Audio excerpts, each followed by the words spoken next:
Hello po, isang magandang araw po sa ating lahat and kumusta po kayo ulit? Welcome to my channel. Ako po si Ate Mel and sa lahat po ng mga nandirito, maraming salamat po sa bago no nakaantabay po sa akin and sa mga bago ko pong subscriber no. And dito guys is pag-usapan po natin kung ano po yung comment ko sa baba and kung ano po ang ating maiambag sa bawat isa no. And sa ngayon, gusto kong, i-share po natin ang isang dilema or problema po ng isang kasama po natin na isang senior citizen 'no. Eto po siya, basahin po natin ang sulat niya. "Ma'am, salamat po, totoo po lahat ng sinasabi mo. Kung okey lang po kung ako lang po, okey na ako sa buhay. Kaya lang ang mga anak ko hirap sila and wala naman po akong maitulong kasi sila din po ang natulong sa akin. Sana ayaw kong maging problema ako ng mga anak ko. I'm 76 years old and ano po kaya ang maitulong ko sa mga anak ko 'no? May problema din po kami sa lupa." Si Ate Del actually is 76 years old na at saka isa po siyang Gemini 'no. So, malakas po ang isip nito 'no. So, sa ngayon alam ko pong bawat isa sa atin 'no or rather marami pa akong nababasa po diyan na mga medyo may edad na po talaga na hanggang ngayon po talaga patuloy pa rin na nakikibaka sa buhay and, um, sa lahat po sa atin 'no, like for example, alam niyo po ba yung nararamdaman po na hopeless na tayo? Yung parang wala ka ng magagawa kasi may edad ka and, wala ka ring gusto mong magnegosyo pero wala po ikaw, kapital 'no, wala ka pong means 'no, nandiyan na po yung kasambahay lang po tayo 'no. Pero sa kaso ni nanay parang mas lalo po akong na-touch kasi You know, isa yata sa pinakamasaklap sa nararamdaman ay yung parang yung sa isip mo wala ka ng maiitulong. And isa po 'yan sa napaka-negative po na yung parang, pakiramdam po sa sarili mo na alam mong nakikita mo na nahihirapan yung mga anak mo pero wala kang magagawa. And, for you parang mostly sa atin yun po ang makapag-deteriorate po ng buhay po natin, ng buhay or lifespan po ng isang tao. Lalo na po yung mga tao po na kare-retire lang and nauwi na sa bahay. Imagine din po ninyo yung mga OFW na after years na nagtatrabaho sa ibang bansa, pag-uwi po dito parang wala na po silang halaga. Hindi ko naman po sinasabi or hindi ko naman po nilalahat-lahat 'no. Either way may pagkukulang po ng concern o sabihin po natin na talaga pong, wala pong mudo ang mga anak or something like that 'no. Pero sa akin, consider tayo kay Ate Del 'no. Alam niyo guys 'no, ito yung pinakamalaking pagkakamali po natin na dahil nga po wala ka pong magawa, dahil nga po sa isip mo na naka-bind po ang kamay mo, naka-bind po ang isip mo, naka-bind po ang katawan mo, like say wala ka ng magagawa kasi nga, matured ka na. Pero sa akin kasi as long as na naggagana or gumagana pa po ang isip mo, in fact kahit po na-coma ka pa or kahit po, yung hindi mo na paralyze ka po, as long na hindi po ang mind mo, as long na nakapag-isip ka po ng maayos, as long po na alam mo pa kung anong ginagawa mo, alam mo pa kung anong ginagawa nila, as long na meron ka pong consciousness, lagi po yan may pag-asa. And dito nga sasabihin ko nga sa inyo, ang laki po ng pagkakataon po na makatulong po si Ate Del sa mga anak niya 'no, just by thinking 'no, just by his own mind 'no, and her oh, her own mind, ito po talaga ang pinakamalakas po na puwede po niyang gawin. And isipin po natin isa din po siyang Gemini, which is also in the mind. So makikita ko dito na okey po yung ano niya, okey po yung pakiramdam niya, okey po siya so far but yung longing po niya sa mga anak niya na sana makakatulong pa siya kasi alam niya nahihirapan yung mga anak niya. Hindi katulad sa amin, alam niyo guys yung parang parang alam mong nagagawa mo pero hindi nila magagawa katulad ng nagagawa mo. It's just like, you're failing them o parang, naisip mo yan na lagi, bakit bakit sila nakita mo nahihirapan sila when in fact ikaw madali lang para sa'yo. Hindi nga po tayo pare-parehas po ng way of thinking, hindi po tayo pare-parehas po mag-isip. But then, bigyan ko kayo ng same thing pa rin, formula pa rin, pero mas vivid po siya ngayon. Kumbaga sa akin, paulit-ulit po natin itong sasabihin para po magkakaroon po kayo ng grasp o parang kumbaga sa akin makapasok sa isipan niyo. Kasi bagong video, alam ko naman po na talaga pong manonood kayo niyan kasi nga po bago. Pero lahat po ng mga video ko kung panoorin ninyo siya is like meron po kayong matutunan dun and bawat isa po yun mag-step by step po talagang magbubukas po sa ating diwa. And, guys alam ko naman as I said lagi po kong sinasabi hindi po ako perpekto pero I'm trying 'no na maibigay ko sa inyo yung konsepto po ng pagkakaalam ko sa mundo natin. Kaso nga lang po, mahirap po kasi siyang ipaliwanag kasi yung na-experience ko, hindi niyo na-experience. So, gusto kong ma-experience ninyo yun para kayo talaga ang magkasabi na, yes, totoo po ang sinasabi ko. Hindi lang po yun sa card, hindi lang po yun sa ability po natin, kundi talagang kayo. Kasi sasabihin ko sa inyo, lahat kayo meron nun, no?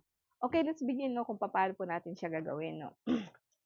And, Ito'y lahat alam natin 'to, kahit grade 1 nga alam 'to, eh. Kaso lang dahil po sa tagal na po ng panahon parang nawawala po tayo sa passing o nawalan po tayo ng parang hindi mo na alam yung kakayahan mo. And, kaya ibalik po natin 'no, para kahit papaano po hindi po tayo mawawala sa ere o hindi po tayo yung tatawagin po natin parang nawalan po tayo ng halaga sa mundo. And never been, kahit nawalan ka po ng trabaho, hindi mawawalan ang silbi mo dito sa mundo as long na meron ka pang consciousness na. Ito yung sinasabi ko 'no. Okay, lahat tayo meron nito. Oh, ayan nakita ninyo ha, yung utak nasa plato. Okay, yung utak nasa plato. So see, for me, sa ngayon po, 'pag yung utak mo nasa plato, sabihin mo talaga is a physical thing, 'no? Parang parang wala po siyang function. Kasi sa akin, 'pag ang utak mo nilabas po dito sa plato is means to say, wala na po siyang soul, wala na po siyang connection. Because everything is connected on your nerve, in your system, kaya po gumagana po yung utak natin. Kapagka ang utak natin inalis po diyan sa katawan mo, wala na po ikaw, 'no? And, no matter what, kahit nga sabihin natin kapagka may tumor ka nga diyan, eh, lahat po 'yan mag-deteriorate. Kapagka may ugat po na naputol sa utak natin, ang lalabas po niyan is dysfunction po ng katawan po natin. But your mind is still your brain is still there, 'no? So, kaunting ugat lang po maputol sa utak natin, ang laki po ng problema. Pero sa akin guys, as long na sabi ko nga sa inyo, kahit nga po meron ka pang conscious kahit alam mo pa po, basta po alam mo pa consciousness or ano, kahit sabihin po natin na nakaupo ka na lang po diyan, nakahiga ka na lang po diyan, as long na may conscious ka pa, meron ka pa pong pagkakataon po. Maybe not for you, maybe not in your body, but for other person. Ito po yung tinatawag po natin na connection po natin ng bawat isa. And lahat po tayo may magagawa. No, never think po na Ate Den na wala kang magagawa. May maitulong ka pa po sa pamamagitan po ng isipan mo sa pamamagitan po ng utak mo. Now, i-attach po natin itong brain po dito. Kung ibalik po natin yung utak natin, you are fully aware, fully ano kung ano po ang pagkatao mo, kung ano ka. Pero nga po is like meron po tayong sistema ang gagawin na kung saan parang mag-o-open or magbubukas papaano mo siya gagamitin 'no. And sa ngayon, so yun na 'di ba, sabi ko sa inyo, lahat po ba ngayon sabihin ko sa inyo, lahat po ng, tao meron nun, oh, meron 'to. So sabihin natin kahit hayop as long na itong living things like alive or animated, aso, hayop, kahit ano pa diyan, may utak po 'yan kaya po sila buhay. 'No. But then ano po ang diferensya natin sa utak, ano po ang diferensya natin sa lahat po ng animal, 'no? Simple, may sabihin po natin na 'pag ang ano, ang tawag po natin 'pag sabihin po natin na naka-attach tayo sa hayop, naka-attach po ang halimbawa nga ang utak ng isang aso alisin, ang pinakamaganda lang po kasi sa aso if you're talking about the ability is yung instinct nila. Eh, yun po ang pinakaano po sa animals 'no, malakas po ang instinct nila kaya alam nila kung, um, um, may aso nakakaamoy sila na may tao gano'n 'no, kung aso yung pag-uusapan natin and alam natin na ang function po nila is like magbantay. So, alam yun, nagkakahol yun or more on ang mga ibang aso is more advanced, di po ba? Now, pagdating naman sa tao, anong meron tayo? No, nawala sila, no? Ito na yung tinatawag ko sa inyo nga. Sorry po, wala na yung ballpen ko dito. Okay. Kung isipin niyo if both po siya brain, bawat isa sa atin meron nito. As I said, as long na gumagalaw pa, may conscious ka pa, lagi po yun nagpa-function po. Pero bakit po kaya talaga tayo nagkakaroon ng pagkakataon na parang hindi mo nakilala yung sarili mo, no? Ito'y dahil po, ang conscious kasi natin is nakabind po tayo Mula nung sinilang ka dito sa mundo, like nung mula pagluwal mo, isipin mo guys ha, galing ka po actually sa mundong hindi nakikita. Galing ka po doon sa womb kung saan dito sa imagine mo yun, 'di ba? Isang napakalaking milagro yung iluwal ka na buhay, no? Or iluwal ka po na, your personality, no? Ganito ka kaganda, no? Ganito ka kabibo, 'di po ba? Isang marvel. Ito yung parang kapangyarihan po talaga ng Diyos na talaga pong nakaka-awe or nakakamangha po, no? But then, habang lumalaki ka, siyempre turuan ka po ng magulang mo paano mabuhay dito sa physical na mundo natin. And, eto yung pagkakataon po natin na sabihin ko sa inyo na napaka-materialistic mo na, 'no. Not in ways po na sinasabi ng iba na ikaw mukhang pera. That's not what I mean. What I mean is that every time na nag-iisip ka is bounded by physical,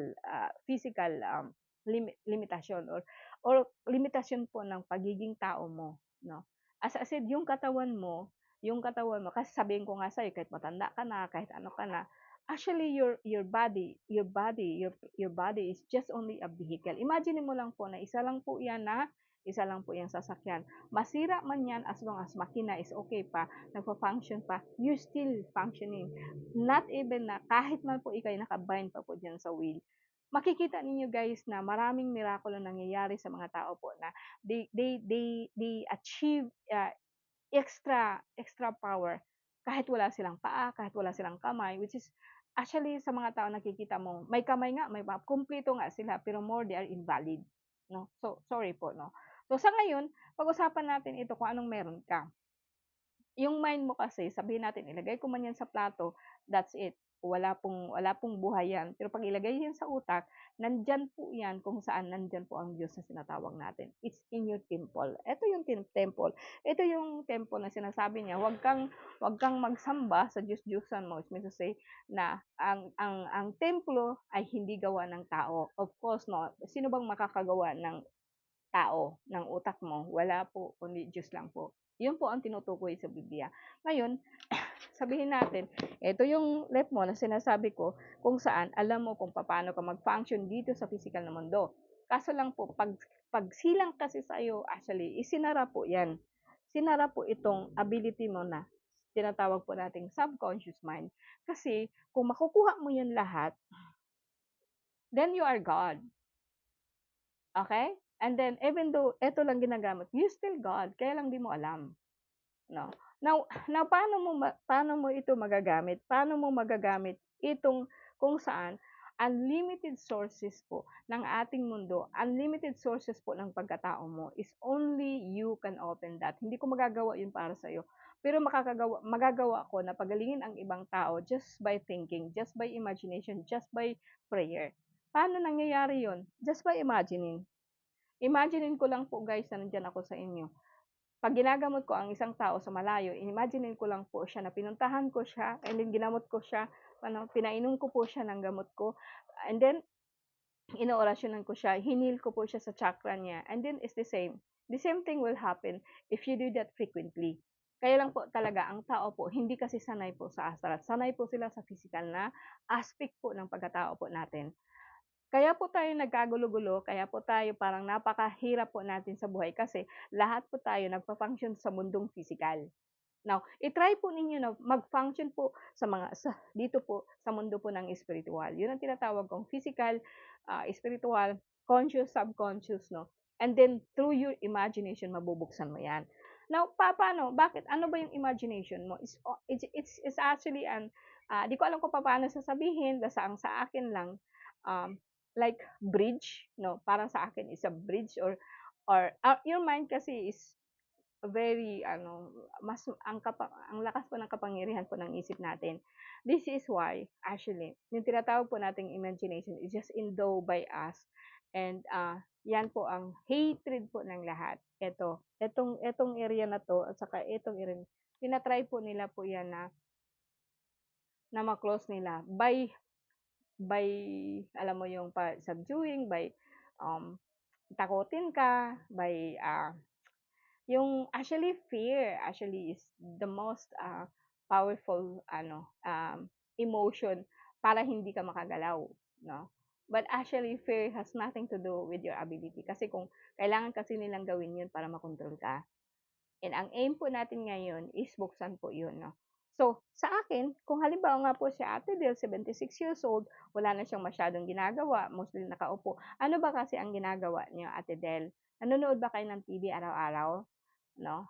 Ano ba ang pinapanood niyo? Yung away po sa gobyerno po natin? Kasi kasi your ability to imagine depends on what you are feeding on your mind. So kung sabihin po natin na lagi po kayong nagchichismis, lagi po kayong nanonood, lagi kayong nakabantay sa Facebook niyo, kung anong ginagawa ni Tampulano, kung anong ginagawa ni ano, kung naka-focus po kayo dun, then it's impossible for you na makapasok ka po diyan. Kasi whatever you feed in your mind, it will actually mangyayari. Bakit? Kasi nga po, kaya nga po, lagi nang magulo ang mundo natin, kasi nakafocus po tayo doon sa balita na puro na lang masama, puro na lang ganito, puro na lang gaan. Ang media po kasi natin is parang isang malaking kawa na kung saan niluluto tayo doon. No, if you can only imagine yung isang malaking kawa na nandoon ka, niluluto tayong lahat na ganito dapat, ganito dapat, ganito dapat ang ipon para po tayong lahat hindi makakagalaw. And then what? Para po lalo tayong mag-suffer, lalo tayong maghirap. Sino ang may gawa nun? Yung sinasabi ko sa inyo, ng isa ruler, ang isa maker. So doon kayo sa maker. So if you want to make something out of your life, you have to produce something out of your life. Hindi pwede yung si ganito makakaproduce sa'yo kasi ikaw po yun. Ikaw po yung Nanay Adele, ikaw po ang makapag-produce para mabago mo po ang buhay po ng mga anak mo by thinking daily kung anong gusto mong mangyari sa kanila, mangyayari po 'yun, no? Kasi for example, no, ngayon kung gusto mo talagang tulungan, 'di ba, nung unang ano natin, yung unang, anong pinakahuling, vlog po natin about po doon sa pera, about po doon sa formula sa pera, gano'n din yung formula mo dito. Kaya lang po specific po ito, hindi para sa'yo kundi para sa mga anak mo.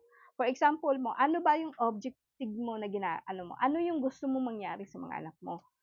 Do'n mapansin mo yung comment mo sa akin, anong sabi mo, ang mga anak mo hirap sa buhay, 'di ba? Ikaw na po ang nag-judge no'n, nando'n na po ikaw 'no. So, be careful on what you are thinking, but then actually we are not perfect 'no. We are not perfect. Hindi talaga puwede na maging positive tayo araw-araw kasi sanay na po tayo sa 5 senses po ng ating pagkatao, like yung kung anong nakikita mo, kung ano yung naririnig mo, control po natin 'yan. Kahit anong gawin mo, hindi mo na po 'yan makokontrol. Makokontrol mo 'yan kapagka magbibigay ka po ng time sa sarili mo na sit down there and isipin mo lang kung ano po ang gusto mo. So, ano po ba ang gusto mo sa anak mo, okey? Object Objective yung tinatawag dito, ha,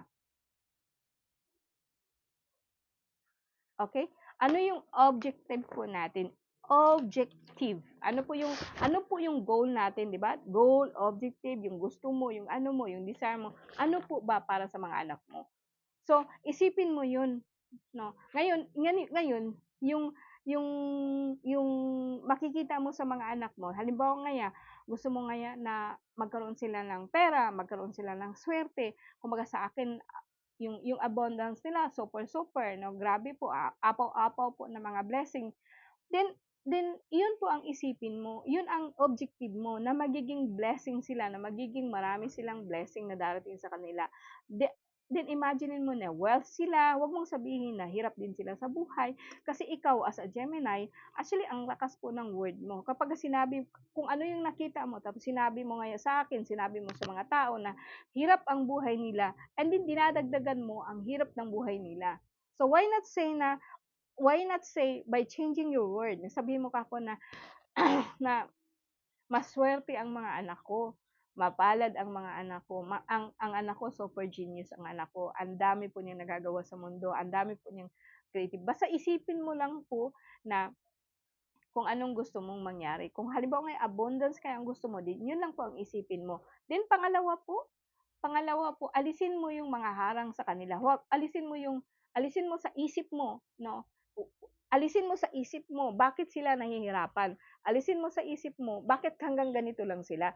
Alisin mo sa isip mo na dapat ganito ngaya, no? Kaya isa ito sa pinakamahalaga pong aspeto sa buhay mo ngayon na yun po ang pwede mong iwanan. Kung halimbawa, mag-iwan ka po ng isang napakagandang gift para sa mga anak mo, kung sakasakaling papanaw po tayo, 'di po ba? 'No? So, alisin mo, 'di ba sabi ko ang una doon, tingnan mo kung anong gusto mo, then alisin mo. Hindi alisin 'no, i-shift mo yung mind mo sa kung anong gusto mo. Huwag mong i-focus yung mga nakaharang doon. Huwag mo alisin mo yung lahat ng mga ano ba, sagabal ba sa kung anong gusto mong mangyari. Kung gusto mong mangyari na maging okey ang mga anak mo, isipin mo na abundant sila, blessing sila, mahal na mahal sila ng amo nila. Yung bagang talagang they are fully living in a life of abundance, 'no? Then huwag mong isipin na hindi, wag mong isipin yung mga sagabal, take away. And then pangatlo, take time, 'no? Take time, gawin mo siya in the morning. Talaga pong dapat naka-trance ka, dapat po nakaano ka kasi we cannot be positive all the time. It's okay, 'no? So, paggising mo, yung bagang alam mo yung, paggising mo yung ano mo, naiihi ka na, okey po, ihi ka, then balik ka po sa bed mo kasi yung body, your conscious mind is still sleepy, your body is sleepy. Bukas po ang portal nun doon sa subconscious mo. And then pag gagawin mo siya like yun, babalik ka dun sa tulog mo, then isipin mo yung mga anak mo. Nakita mo talaga na parang ang saya-saya nila, marami silang pera, na masaya ang pamilya nila, nakakuha sila ng promotion or meron silang negosyo na parang ang anak mo kung nakikita mo siya ngayon na hirap siya sa trabaho, then isipin mo po na nasa time po siya na kung saan nag-shift po siya do'n sa business and paunti-unti po siya na nagkakaroon ng, um, career sa negosyo, parang nagkaroon po siya ng, pagkakataon po na magkaroon ng maraming-maraming mga client na ganito, abundance po 'yun. So, blessing po 'yun. So, sa akin at the time, 'yun po ang gagawin mo pagkagising mo. Unwind you, then pagkagising mo, then alisin pagkatapos na parang naisip mo yun na parang ikaw tuwang-tuwa ka, "Din nanay meron pa akong ibigay sa'yo, nanay may balita po ako sa'yo, nanay may ano may siguro mag-start po ako ng negosyo na ganito." Maririnig mo talaga dapat gano'n, na talaga pong parang kausap mo siya nagbabalita sa'yo, "Nanay meron pa ako." Isipin mo lang yun, imaginin mo lang yun, na lahat po yun talaga magiging matupad. And the more mo siyang gagawin, yun po ang bilis kung gaano kabilis po ang shift ng buhay ng mga anak mo kasi isa ka pong Gemini. Your air, your spirit, walang katapusan po ang isip mo. I-focus mo yan doon sa kung anong gusto mong gawin o gusto mong mangyari sa anak mo. Yun ang gagawin mo. And then, gaano siya kabilis, so gawin mo siya bago matulog or talagang i-shift mo ngaya 'pag tapos ka ng trabaho, so wag mo na siyang isipin, tapusin mo na yung trabaho mo, wag mo nang isipin yung mga anak mo, parang balik ka ulit sa dati, and then after that papahinga ka. Ay, parang 'pag isipin mo nga 'pag naantok ka na ulit, 'pag inabot ka naman ng antok ulit, yun ang isipin mo ulit 'no, na parang gano'n, paulit-ulit lang para hindi po kayo maguguluhan, puwede po niyong isulat kung ano po talagang gusto niyo. Isulat ninyo siya, yun ang babalik-balikan ninyo sa isip ninyo. Huwag ninyong titigilan hanggang hindi nangyayari. I tell you guys 'no, walang imposible sa Diyos. Walang imposible sa Diyos. Ngayon, sino ngayon ang ano, ikaw ngayon ang Alpha, ikaw ngayon ang Omega. Kasi nakapasok ka po doon sa kahit hindi totoo gawin niyo. Ito lang ang puwede mo talagang magagawa sa anak mo na kahit pera, walang walang walang katumbas Masaya, walang katumbas. Then ikaw din po, along the way po talaga po yung soul mo talaga po magli-lift up. Ang soul mo talaga mag-aano, kasi kung magagawa mo ito yung sinasabi po ni Jesus po na bless other 'no, bless other people 'no. Ito yung pinakaano, this is the proper way of blessing other people, 'di ba? God bless you and isa yun ito sa pinakamagandang pamamaraan po na kung saan makapagbigay ligaya ka po, makapagbigay ka po ng abundance, blessing po sa ibang tao, especially dun sa mga anak mo o sa mga anak natin 'no. And huwag mong isipin na, 'di wala kang magagawa, mayroon kang magagawa, ang laki ng magagawa mo. Kasi ang mind mo actually is eternal, never been never been, um, it will not die, it will not end, it will live forever.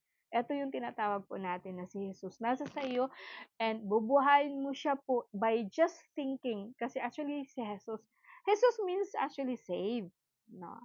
And, gusto kong i-share sa inyo na actually si Jesus o yung Jesus po natin, yung hindi nga po siya isang Messiah, hindi rin po siyang God, but siya po actually yung tinatawag po natin na makapagsilbi, makapag-save po sa atin. That's why it say, Jesus saves. So, actually is not actually a name, it's a formula.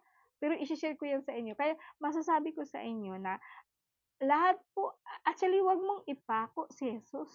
'Wag mong ipako si Jesus sa krus, kasi sa akin bubuhayin mo siya by blessing other people, especially sa anak mo.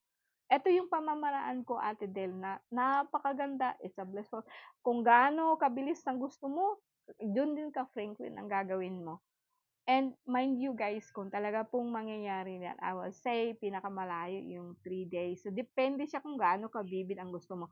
Huwag mo siyang babaguhin ang senaryo, huwag mo siyang babaguhin ang kung papaano mo siya gagawin, huwag mo siyang isipin kung saan manggaling ang pera. Just think na ang anak mo is full abundance. Din isipin mo talaga sa isip mo na gano'n. Magbabalita sa iyo, "Nanay, ang dami kong blessing. Nanay, meron akong ibigay sa iyo. Nanay, meron akong ganito." Mahahalata mo na lang 'yun yung anak mo. Lagi na lang po siyang, masaya po siya lagi sa iyo. Kasi ikaw po ang makakagawa nun. 'Yun ang tinatawag po nating buhayin mo si Jesus sa puso ng ibang tao, sa puso mo. Yun po guys, maraming salamat po sa inyo 'no. Hopefully okay po ang videong 'to, nakakatulong po sa bawat isa po sa atin, and maraming salamat po. God bless po sa ating lahat po.